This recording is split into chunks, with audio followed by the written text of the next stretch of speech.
দেওয়া হচ্ছে।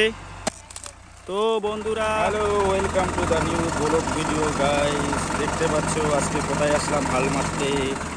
তো বন্ধুরা, আজকে কিন্তু চলে আসলাম হাল মারতে এক জায়গায়।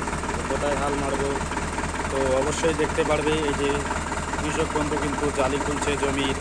তো ভিডিওটা দেখতে পারবে যে একজন কৃষকের এই যে ফসল করে ফসলের যদি ন্যায্য মূল্য দাম পাওয়া না যায়, তো শেষে কী অবস্থা হয় কৃষকের, এত টাকা খরচ, এত ট্র্যাক্টর দিয়ে হাল মারা। তো আজকে সেই দৃশ্যই কিন্তু তুলে ধরবো।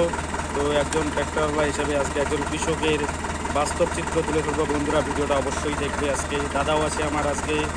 তো কোথায় হাল মারবো, কী করছি, ভিডিওটা দেখতে দেখতে সবাই। তো এবারে কিন্তু এই যে দেখতে পাচ্ছি একটা গাছ কাটা পর্যন্ত হয়ে যাচ্ছে। মানে কী বলবো আর,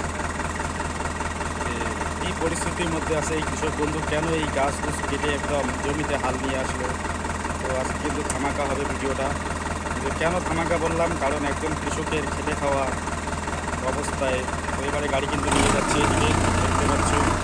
তো বন্ধুরা, এই যে দেখতে পাচ্ছ কৃষকের কথা শুনলে তো কিভাবে মানে যে সবাই কিন্তু এই যে কবি নিয়ে যাচ্ছে, কারণ হাল মেরে দেওয়া হচ্ছে। তো বন্ধুরা, আমাদের কিন্তু এই যে কৃষকের দুরবস্থা, বাজারে দাম নেই। তো যেহেতু হাল মেরে দিচ্ছে, তো এই যে দিদিরা আসছে, বৌদিরা আসছে, কবি নিয়ে যাচ্ছে, বেকার নষ্ট হয়ে যাচ্ছে। তাহলে কবি খাবার জন্য নিয়ে যাচ্ছে নাকি? ধরি যাও, বেকার হাল মারি দিয়েছেন হয়, কি করবেন, দামে নেই যে কটা আছে। এই যে দেখতে পাচ্ছেন দিদিরা বৌদিরা চলে আসছে, তো নিয়ে যাচ্ছে। কৃষকের দুরবস্থা, প্রায় 3 বিঘা মাটি কবি চাষ ট্র্যাক্টর দিয়ে একদম রোটাভেটার করে দিল কৃষক বন্ধু। তার মুখে কিন্তু শুনে নিব আজকে আমরা যে কি পরিস্থিতি হয়েছিল, কি পরিস্থিতি হয়েছিল।